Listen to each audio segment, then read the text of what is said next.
Hello and welcome to R&R's Ask the Expert. I'm your host, Valerie King, R&R's Editor-in-Chief. I'm joined today by John Downey, Executive Director of the Cleaning Industry Research Institute, also known as CIRI. Our topic of discussion today is the upcoming Healthy Buildings America 2021 conference hosted by CIRI. It's set for November 9th through 11th at the Hawaii Convention Center in Honolulu. Thank you so much for joining me to share a preview of what's to come, John. Valerie, thank you for having me. I really appreciate it. And I also would like to welcome you to the restoration industry. Officially welcome. Well, maybe it's not exactly officially, but I want to welcome you. We spoke a little bit yesterday, so I learned more about you and your experience in journalism and communications, and even with different types of trade magazines. I know you're going to do a great job, and I'm really happy to welcome you to the industry. Thank you so much, John. I really appreciate that. It means a lot to get to know someone like you who has so much experience in this field. And I really thoroughly enjoyed our conversation yesterday. So my first question, can you start by sharing a bit about your background and your role with CIRI? Well, I've been around the industry for a long, long time. I've been involved for more than 45 years, and my family's been involved in the cleaning industry, carpet cleaning industry, for well over 100 years, since 1897. But most people who know me or familiar with me would probably know me from Clean Facts magazine, which I founded in the 1980s and ran through the end of the 1990s, but sold it then. I've been involved in a variety of other projects. I own a carpet cleaning business. At one time, I was the owner of a carpet cleaning equipment manufacturing business. But beginning in the 2010s, when I started working, actually, I served on the board of the IICRC, and then from there, I began publishing the industry's first peer review publication for the IICRC.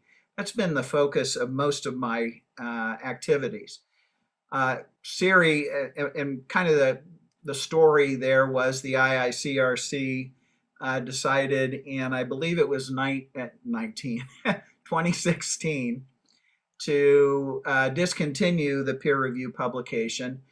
I felt it was important to continue with that if I could, and I was familiar with CIRI, Cleaning Industry Research Institute, from other things that I had done with the IICRC related to the publication and a technical conference. So I approached the folks at CIRI and talked to them to see if they would be interested in working with me to CIRI, by the way, as a background point, they come from the contract cleaning part of the cleaning industry. So when I came to them, I was bringing my experience with the restoration industry and with what is called the professional cleaning industry, which is essentially carpet and floor care. So I approached them, talked to them. They were extremely receptive to what I wanted to do. They were ecstatic about publishing a peer review publication. And so one thing led to the other, and I believe it was 2018, I officially became the executive director of CIRI. And we have done a variety of things. We've really, not to pat myself on the back, but I'll pat myself on the back a little bit. Over the past few years, we've really brought some new life into CIRI, which had, when it started back in like 2005 or 6, had a lot of energy, did a lot of work, especially research into ATP for cleaning monitoring and a variety of other activities. They did a ton, and there were some problems associated with it. Some of it, a lot of it was kind of political stuff, and they just kind of got burnt out. So CIRI just kind of sat in limbo a little bit until I came along. The other thing about CIRI that is really kind of special to me is it's the only organization of its type in the cleaning and restoration industry. It is a 501c3 nonprofit, which means it is a technical professional organization. It's not a trade association. And our focus is on research and communications related to the science of cleaning and disaster restoration. Very helpful. For those who don't know, is there anything else you'd like to add to what CIRI is and the role it plays in the world and work of restoration professionals? Pretty much. I guess there is one other thing I'd like to say about CIRI, and I think it's important, and it's also important as it relates to this conference. I view CIRI as kind of in a way, it's kind of like a connective tissue between the cleaning practitioner, the restoration remediation practitioner, and the people that do the research into indoor air quality, indoor environments. A lot of that research, without CIRI, you've got like two ships passing in the night. They don't know each other exists. There is a enormous amount, and especially since COVID hit, but even before that, there has been an enormous amount of research done in the areas that affect people, especially in the restoration remediation space.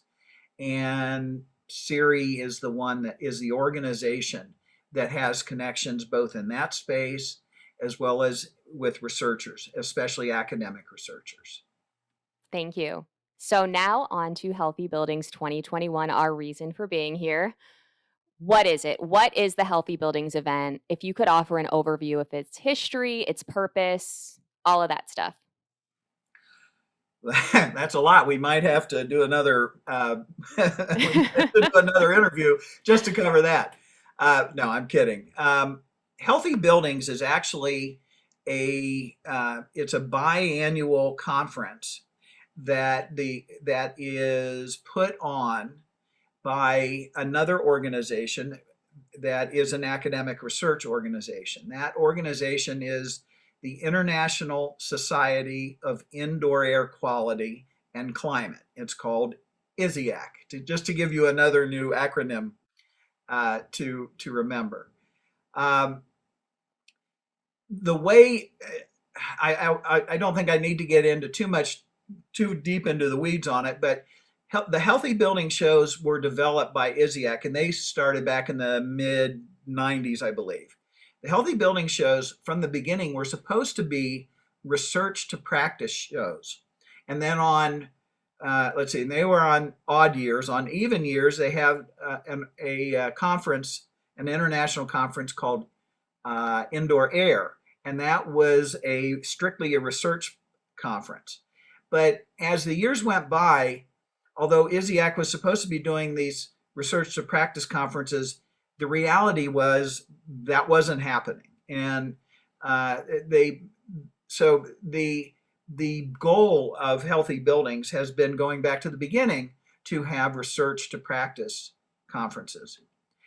The other thing related to Healthy Buildings is, although it's an ISIAC conference, they have hosts that host the conference. And so they're organized by these host organizations, kind of in conjunction with ISIAC. And a lot of times the host organization might be a college or university. In fact, most of the times it is. Or it might be a city. I mean, they've had cities all over the world that have served as hosts for ISIAC conferences. So when Richard Shaughnessy, who is both on the board of ISIAC and is also a CIRI Science Advisory Council member, talked to me, it's now well over 2 years ago, about CIRI folk becoming the host, I jumped at it because CIRI Richard is one of the most committed research to practice scientists in the country, maybe in the world, as it relates to indoor environments.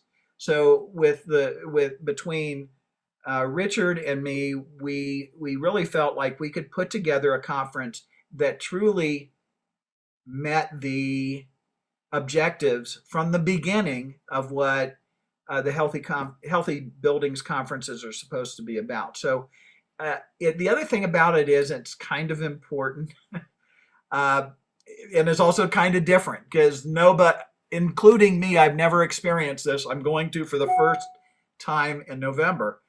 Um, the the they're science research conferences. They're not like convention and trade shows. Rather than, and we'll probably get into it a little bit more later in the talk, but rather than there being, I don't know, 15 to 25, maybe at the most 30 speakers at a conference, we will have in excess of 300 speakers at the conference. A lot of the people who attend the conference in our industry, in our world, you have speakers that come to the conference and speak. They're experts, subject matter experts. They speak at the conference and they a lot of times will go. And then you have a whole other group of people, the vast majority of the people, they attend the conference to watch the speakers and then go to a trade show. Here, the lines are not just blurred, they're gone. The vast majority of the people who attend the conference from the research area are the same people who are attending the conference to actually meet and talk to other researchers. So it's just a really different dynamic. And where the opportunity is for the people in the restoration remediation industry is to have those. It's not just the presentations, although a lot of them will be important and very informative, but so much of it is about establishing the relationships and sharing the different perspectives that practitioners have compared to what researchers have. Researchers get the science. Frankly, they know how to put together experiments in terms of protocols and controls and things like that. You know, they don't know the real world. So that might be a little bit of an overstatement. And if somebody from ISIAC is watching, they might call me out on that. But it is kind of, I mean, for the most part, they recognize that they don't do that.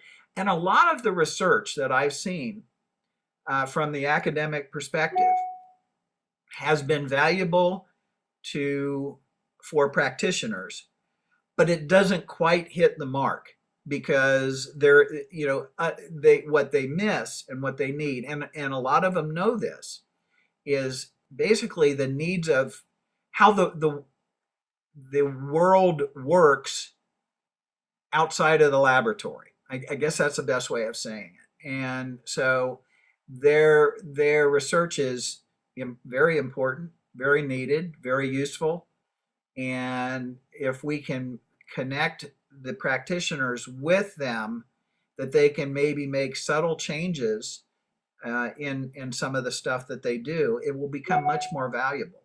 And the problem researchers have today in this area, in a lot of areas, is they'll conduct great research experiments, whether they're lab or they can be field studies, but they'll do these experiments. They'll write up a paper. They may take the experiment and present it at a conference like Healthy Buildings or Indoor Air and to other academics, and they will get accolades or they will not, one way or another. But then after that is done, they will move on to their next experiment, and that experiment, that research will go up on a shelf and probably not be seen again. That's the real opportunity, and I think I've probably gone beyond what you asked, but I think it's to me it's fascinating.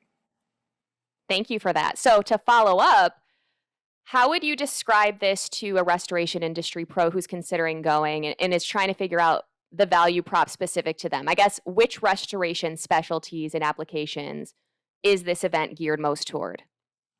Well, because the theme of the conference is research to practice in the age of COVID-19 and beyond. So a significant amount of the conference will be related to COVID, to viruses, there's a lot of research that will be included in this conference that relates to COVID, especially relates to indoor air, ventilation, filtration, things like that. There's also a lot of research, although recently this seems to have found disfavor related to COVID, but there's a lot of research, and it's important research about surface cleaning. Fomite cleaning is what the technical description is. Cleaning and disinfection, things that work, things that don't work. So that'll be a part of it. But in addition to that, and I think this is really where a lot of the value is.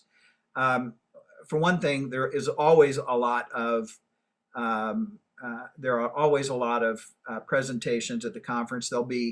It's broken down into sessions that will feature maybe 6 or 7 or 8 different short papers, but there'll be ones on mold and other types of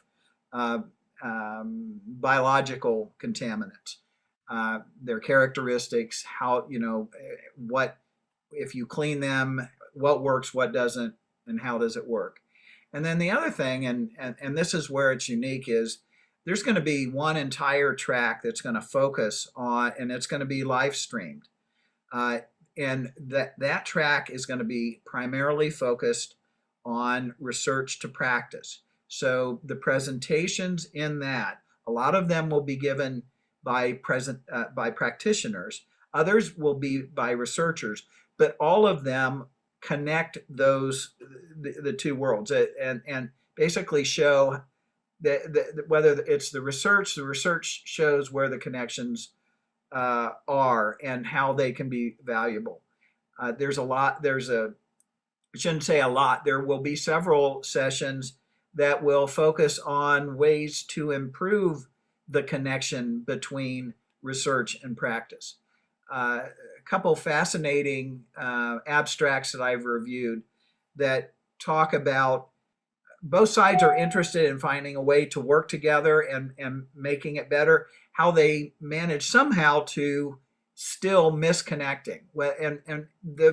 It isn't researchers' fault, it isn't practitioners' fault. It's just you've got two different worlds that aren't used to speaking to each other. And so those sessions are going to be focused on, all right, so this is a problem. We understand that this is a problem, or a lot of people may not understand, but they're going to be explaining what the problem is. And here are things that we can do that might address it in a way that will be beneficial to both. All right, so you've alluded to this a little bit in your answers prior, but I guess what learning opportunity highlights can you share with us that attending restoration and remediation pros should have on their list, starting with oral presentations? Well, as I did just mention, the way the conference works is you have these I shouldn't say small, but you have short 10-minute presentations. And we tend to put them in blocks of 6, 7, 8, even 9 presentations. And then within that framework, there's also Q&A sessions. And in that area, those blocks will be themed. So what they'll want to do is they'll want to focus on, and in truth, there are going to be between 300 and 400 total presentations, and I can't provide details on a given one. A lot of them are by academics, and I have a hard time understanding what they're writing, but that's another story. I also have to edit them, but we'll talk about that another time. But I would focus, as I mentioned, there will be a lot on mold and other types of biologicals.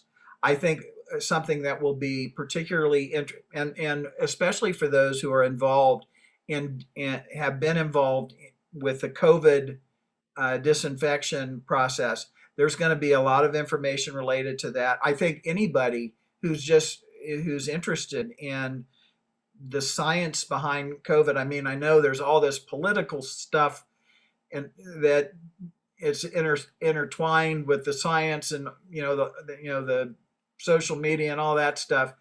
This isn't going to be about that. This will basically be the research that's been done, and I think it will be a kind of a welcome respite for people who attend to kind of have some serious database conversations. Greg Whiteley who is well known in the disaster restoration space, especially cleaning and disaster restoration, disinfection. Greg is one of the plenary speakers. Another good plenary speaker for that will appeal to a lot of the people in our space, restoration remediation, is Joe Allen, and Joe has been involved uh, with COVID and in other ways with air quality, filtration, ventilation. He was one of the first to point out that aerosol transmission of COVID is the primary route. And so he is a real expert. One of the things I think it's important that we all understand is, and from CIRI's perspective, we've kind of been put in this place of surface cleaning and disinfection, but cleaning includes the air that we breathe. I mean, um, people want to say, well, is it air? Is it surfaces? Truth is, it's both. And Joe is somebody who understands that really well. I would, if I could, like to go a little bit on a tangent related to that, because it seems to be that it was all about surface contamination as it related to COVID, and then it was all about air. And the fact of the matter is that it was and it is and always will be, as it relates to infectious diseases, it's both. Because what's in the air, you know what? It goes to surfaces. You know what? What's on surfaces, especially something as small as viruses, goes to the air. So it's a basically we're talking about a fluid situation, truly a fluid situation, where you've got an indoor environment that there are just different components of it. We're responsible for taking care of all of that and improving all of that. And if we do that well, then things will then our indoor environments will be more healthy or healthful. Perfect segue into my next question. Speaking of COVID, what has planning for this been like after COVID, and how has the pandemic impacted the experience that attendees will have? So it's funny. It's been a beautiful nightmare. It's been um, you know as everyone can imagine, it's been a roller coaster ride. We've had to postpone the dates twice. Originally, it was going to be in June, then it went in August, and now November. And the reason was there was too much uncertainty. We feel very good about our November dates. Things are looking much better. And even though, as we're speaking, it's late July, and there's a lot of panic about the Delta variant. I think that as the months, the next month or so, probably even, or maybe even by the time this interview airs, we're going to be everybody's going to be settled down and understand, where we're at, and it's not the end of the world. Um, on the other hand, on the bright side for the conference, because we have been forced to stay at home, forego vacations, lockdown, etc., people are really, and another thing also, that a lot of the conferences that are normally held were not held. There's a lot of people are very eager to get out and attend conferences. Ordinarily, and this doesn't relate directly to attendance, but ordinarily, Healthy Buildings Conference will have anywhere between 150 and 200 submissions. They're called abstract submissions, people that want to present at the conference. We've had, I think the total we have currently is approximately 380. So yeah, there's been it's like honestly, it's like pent up demand that now that people can get out, if they can find a way to get out and attend the conference, they want to do that. So I'm very, very bullish on the conference. We've basically doubled our projections of attendance from what we were originally at. So that's that to me, that kind of says it all in terms of the bottom line. Although there's been hell to pay along the way, it really provides the end result. I really believe is going to be very, very, very positive.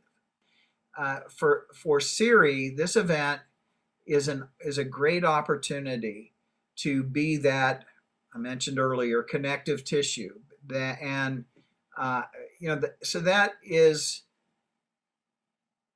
I believe, for the industry, it's going to basically open up opportunities for the industry that weren't there before. And that's really, if that's what happens, CIRI's done what CIRI is supposed to do. And that's a good thing. I might even keep my job. Who knows? Well, thank you so much for your time and insight, John. Before we go, for those who want to learn more about Healthy Buildings 2021 and register, where do they go and what deadlines are they working with? So the website for Healthy Buildings 2021 is hb2021-america.org. And you go to the website, you'll get all the information on hotels, travel, any travel restrictions or requirements related to COVID. Obviously, you'll be able to register. And speaking of registering, we have the early bird deadline is September 17th. So you'll save, I can't remember, about $100, I think, if you register prior to or on September 17th. Oh, and one last thing, if I could, I haven't talked about it a lot, but I think it's really important. Did I mention that it is in Hawaii?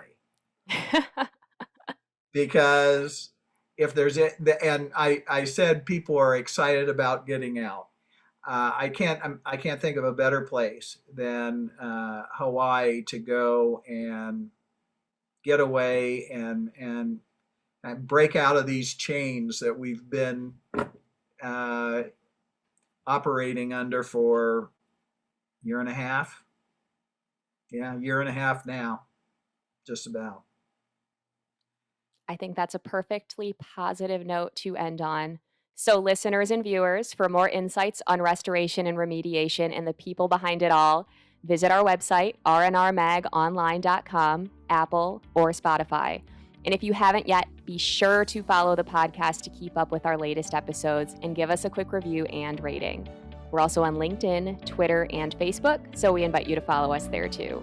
This has been R&R's Ask the Expert. Thank you as always for listening.